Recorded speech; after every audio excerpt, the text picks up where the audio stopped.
তাহলে আশাবাদী সামনে ইসলামপন্থীরাই এগিয়ে যাবে। যে আসুক, হ্যাঁ, দেশটা ভালো চলুক, এটাই আমরা চাই। তারেক যে আশা পাইছে দেখি সে তার উপরে ভরসা আছে, দেখি কি করে। জামাত ইসলাম। তারেক জিয়ার উপরে ভরসা করলে দেশটা মোটামুটি ভালো থাকার আশা করা যায়। প্রকৃত জনগণের ম্যান্ডেট নিয়ে যারা ক্ষমতায় আসার যোগ্য তাদেরকে ক্ষমতায় আনবেন। বিএনপি দলটা আসলে মনে হয় ভালো হবে আর কি। 10 দলীয় জোট এই সরকারকে আমরা চাচ্ছি। আমি মনে করি 10 দলীয় দৌড়ে দিতে পারবে জানমাল নিরাপত্তা মানুষের।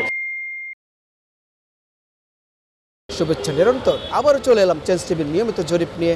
আজ আমরা রাজধানীর সায়দাবাদ এলাকায় অবস্থান করছি এবং এর আশপাশ এলাকায় ঘুরবো এবং সাধারণ মানুষের মত নেব আগামী নির্বাচনে সাধারণ মানুষ কি ভাবছে। তো আমাদের সঙ্গেই থাকুন অনুষ্ঠানের শেষ পর্যন্ত।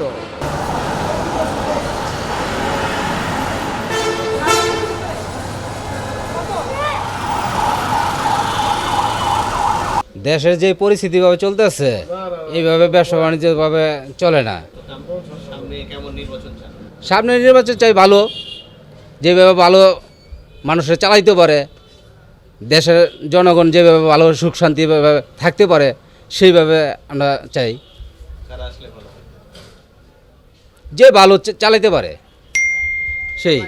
নিরপেক্ষ এবং সুস্থ যদি নির্বাচন হয় এবং সাধারণ মানুষ ইসলামের পক্ষেই ভালো দেখা যাইতেছে। এখন কিছু কিছু মানুষ হয়তো অনেকখানে বিশৃঙ্খলা সৃষ্টি করে, ওটা আইনশৃঙ্খলা বাহিনী যদি সোচ্চার থাকে তাহলে আশাবাদী সামনে ইসলামপন্থীরাই এগিয়ে যাবে ইনশাল্লাহ। যারা ইসলাম পক্ষে আছে ওইটাই, হয়তো দাড়িপাল্লা হোক, হাত পাকা হোক, রিস্কা হোক, ইসলামপন্থী বলতে ইসলাম ঐক্য যারাই। নির্বাচনটা সম্পূর্ণ আমরা চাইতেছি যে সুষ্ঠু সুন্দর নির্বাচন, আর ভালো একটা গভর্নমেন্ট ক্ষমতায় আসুক, এটাই আমরা চাই। আমরা সাধারণত চাচ্ছি যে এই এখন তো প্রত্যাশা করা এরকম কিছু না, আমি চাচ্ছি যে সুষ্ঠু নির্বাচনের মাধ্যমে যারা আসবে তাদেরকে আমরা ভালো মনে করব। যে আসুক, হ্যাঁ, দেশটা ভালো চলুক, এটাই আমরা চাই। নির্বাচন সুস্থ চাই, যেহেতু সবাই যদি অংশগ্রহণ করতো, সবাই নির্বাচনটা একটু অরিজিনাল হইতো। কিন্তু যদি কেউ থিয়ে হয় তাহলে কীরকম হবে তা জানি না। সামনে ভালো একটা নির্বাচন সরকারি চাই আর কি। ভালো দেখি এখনও তো বিএনপি তারেক যে আশা পাইছে দেখি সে তার উপরে ভরসা আছে, দেখি কী করে। এটাই আমাকে আশা। হ্যাঁ, ভরসা করা যায়। হ্যাঁ, আলে যদি একটু ভালো হওয়ার দিক দেখি। আর যদি সবাই নিয়ে নির্বাচনটা করতো তাহলে আরও বেশি ভালো হতো। যে আসুক, ভালো একটা লোক আসুক, এই দেশটা সুন্দরভাবে চলুক, এ দেশের জনগণ সুন্দরভাবে কাজকর্ম করুক, এদেশে মেলবেটের হোক। এদেশে অনেক জনগণ অনেক শিক্ষিত আছে, পড়ালেখা করে শিক্ষা অর্জন করে রিক্সা চালা, ঠেলাগায় চালা, কর্ম নাই, চাকরি নাই। এদেশে যে সরকার আসুক সুন্দর মশন, এদেশে মেলফেক্টরি হোক, এদেশের জনগণ কর্ম করে বাদ খাক, এটা হলো আমাদের চাওয়া, আর কিছু না সরকারের কাছে। আমি চাই এমন একজন সরকার আসুক যে আসলে দেশটা সুষ্ঠুভাবে পরিচালনা হোক। আমরা চাঁদাবাজি চাই না, আমরা চাই দেশটা যেন সঠিকভাবে থাকে আর দেশের মানুষজন যেন 3 বেলা খেয়ে বেঁচে ভালোভাবে বেঁচে থাকতে পারে। আমরা সুষ্ঠু নির্বাচন চাই। বিগত 17 বছরে আপনারা দেখছি যে দিনে মনে করেন যে ভোটগুলা তো দেওয়া হয়েছি, আমরা ভোট দিতে যাওয়ার পরে ভোটগুলো দেখে গিয়ে আমাকে ভোট হয়ে গেছে।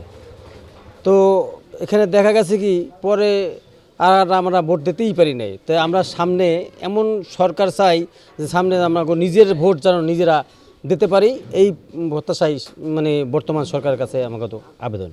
আমাদের তারেক জিয়ার উপরে ভরসা করলে দেশটা মোটামুটি ভালো থাকার আশা করা যায়। তার কারণে তার নীতি ভালো। আমরা এই নীতিতেই মনে করেন আমরা বিগত দিনে বিএনপির ভালোবাসিয়েছি, এখন পর্যন্ত বিএনপির সমর্থন করি। হ্যাঁ, যতদিন বাঁচবো ততদিন বিএনপির সমর্থনই করব। আমরা এখন নতুন করে দীর্ঘ 17 বছর পরে আমরা এখন ভোট দিতে পারবো। আমরা এখন গর্বিত যে আমরা নিজের ভোটটা নিজে দিতে পারবো। আর আজকালকে মনে করেন যে এখন মানুষ বলতেছে যে টিকিট দিয়ে কিসের টিকিট দিয়ে জানি না। আর আমরা তো জানি যে হ্যাঁ, নামাজ টোজা করলে আমরা একদিন না একদিন মুসলমান জান্নাতে যাইবই। হ্যাঁ, এই হিসাবে আমরা এখন নতুন একটা যেমন আমাদের বিএনপি দলটা আসলে মনে হয় ভালো হবে আর কি। যেহেতু একজন দল 17-18 বছর করছে, এখন আমরা অন্তত বিএনপি আসলে হয়তো বোঝা যাবে যে কয়েকদিন চালালে দেশটা কেমন চলবে। আমরা রাজনীতির ক্ষেত্রে বলতেছি না, আমরা চাই যে একটা দল বিএনপি আসুক। বিগত সময় আমরা দেখেছি যে যখন আওয়ামী লীগ আসছে মানুষ তার নিরাপত্তা হারিয়ে ফেলেছে, মানুষ তার নিজস্ব অধিকার ফিরে পায় নাই। জোর জুলুম, অত্যাচার, গুম, হত্যা, এবং মনে করি যে আশা তার এগেনিস্টে যে সরকার আছে বিএনপি সরকার, তারও সেম একই পথে প্রতীক হিসাবে চলতেছে। তো আমি মনে করি যে 10 দলীয় জোট সরকার যদি আসে তো অবশ্যই বাংলাদেশের মানুষ সে তার নিরাপত্তা ফিরে পাবে, ইনসাফ কায়েম হবে। এই সরকারের আস্থা এই কারণে আমি বলি যে কারণ হচ্ছে এই সরকারের সাথে 10 দলীয় জোটের সাথে যে এনসিপি নতুন একটি দল, ছাত্রদের দল সংগঠিত হয়েছে, তাদের একটাই কামনা যে দেশ থেকে যাতে দুর্নীতিমুক্ত, সন্ত্রাসমুক্ত এদেশের মানুষ তার নিরাপত্তা, তারা ব্যক্তি অধিকার ফিরে পায়। এই জন্য যে জামাত ইসলাম তারা ইনসাফ কায়েম করবে এরকম দলের সাথে তারা সংগঠিত হয়েছে। এই জন্য আমি আশা করি যে এনসিপি যদি ক্ষমতায় আসে তো এদেশের মানুষ অবশ্যই নিরাপত্তা পাবে। আওয়ামী আমলের মতো দলকানা প্রশাসন, দলকানা নির্বাচন কমিশন এবং দলকানা পুলিশ সব কিছু যদি আমরা দেখি এবং একপাক্ষিক পক্ষপাতিতা, একপাক্ষিক হামলা, একপাক্ষিক মামলা এবং একপাক্ষিক জুলুমের যে আমরা যে নমুনা গত 1-1.5 মাসে দেখলাম, তাতে তো আমাদের অবশ্যই আশঙ্কা আছে যে এই নির্বাচনটা যেমন সুষ্ঠু হওয়ার আশা আমরা করেছিলাম, সেই আশাটা ফিকে হয়ে আসতেছে, আশঙ্কা বাড়ছে। তো সেই জায়গা থেকে আসলে আমরা মনে করি যে এখানে কোনো রকম লেভেল প্লেইং ফিল্ডটা নাই এবং এটা একটি একপাক্ষিক নির্বাচন হওয়ার দিকে প্রশাসন ধাবিত হচ্ছে। কিন্তু আমরা বিশ্বাসী যে জনগণ সকল ষড়যন্ত্র ভেস্তে দিয়ে এই নির্বাচনটাকে একটা সুষ্ঠু এবং প্রকৃত জনগণের ম্যান্ডেট নিয়ে যারা ক্ষমতায় আসার যোগ্য তাদেরকেই ক্ষমতায় আনবেন। আমরা সবার প্রথমে চাচ্ছি যে এমন একটা রাজনীতি পরিবেশ যে জায়গায় প্রতিহিংসামূলক রাজনীতি থাকবে না, যেখানে বৈষম্যের রাজনীতি থাকবে না, যেখানে আমাদের আর প্রতিহিংসার মতো যাবতীয় যেমন হিংসা, তারপরে মামলা বাণিজ্য, এইসব রাজনীতি থাকবে না, চাঁদাবাজ মুক্ত রাজনীতি। আমরা চাচ্ছি যে একটা সুন্দর বাংলাদেশ, যেখানে সবাই গণভোটের মাধ্যমে একটা সুন্দর বাংলাদেশ গড়ে তুলবে। আমরা এনসিপির লোক, তো আমরা এনসিপিতেই চাইবো। আমরা 10 দলীয় জোট যে আমাদের হয়েছে ঐক্যবদ্ধ বাংলাদেশ, ওই বাংলাদেশের সরকার যে 10 দলীয় জোট, ওই সরকারকে আমরা চাচ্ছি। আমরা যারা এনসিপিতে আছি তাদের একটা কথা আমি বারবার বলি যে হলো যে অন্য দলের থেকে আমাদের ডিফারেন্স করা হয় যে আমাদের ব্যবহার দিয়ে। তো আমাদের ব্যবহারটা হলো যে অন্য দল থেকে আমাদের ব্যবহারটা, তারপর হলো যে আমাদের যে চাঁদাবাজির মুক্ত একটা আন্দোলন সংগ্রাম, এইখান থেকে আমাদের প্রতিহিংসামূলক রাজনীতি থেকে দূরত্ব, আমাদের এইগুলোই অন্য সব দলের থেকে আমাদের ডিফারেন্স। যারা আমাদের জীবনের প্রথম ভোটটা আমরা চাচ্ছি দেশের জন্য, এবং দেশের সুষ্ঠু যে নির্বাচন যদি হয় তাহলে প্রথম ভোটটা ন্যায়ের পক্ষে হোক। আমরা যে গণ অভ্যুত্থান করেছি, গণ অভ্যুত্থানের জন্য করেছি, অনেক ত্যাগ দিয়েছি। কারণ হলো এই দেশে পচা যে রাজনীতি ছিল, রাজনৈতিক ব্যবস্থা, জুলুম, অন্যায়, অবিচার, যে মানুষের অধিকার হরণ হয়েছে, এই অধিকার যেন আর হরণ না হয়। আমরা চাচ্ছি তরুণরা নতুন ভোট দিয়ে, নতুন তরুণ দলকে জিতিয়ে এবং পুরানা বন্দোবস্তকে কী করে ভেঙে দিয়ে নতুন বন্দোবস্তে সাজানো। আমরা চাচ্ছি যারা মানুষের পক্ষে কাজ করবে, ন্যায়ের পক্ষে কাজ করবে, ইনসাফের পক্ষে কাজ করবে, ওইসব দলকে যাচ্ছি। যারা চাঁদাবাজি, ধান্দাবাজি এবং মানুষের নারীদের নিরাপত্তা দিতে ব্যর্থ, ওরকম দল চাচ্ছি না, তরুণরাও চাচ্ছে না। আপনারা বলেন তৃণমূল থেকে নিয়ে জনগণের একদম গ্রাম থেকে নিয়ে শহর পর্যন্ত মানুষ চাচ্ছে মানুষের জানমালের নিরাপত্তা। এই জানমালের নিরাপত্তা যে দলটা দিতে পারবে, আমি মনে করি 10 দলীয় দৌড়ে দিতে পারবে জানমালের নিরাপত্তা, মানুষের জনগণের নিরাপত্তা তারা দিতে পারবে। আমরা চাচ্ছি তাদেরকে।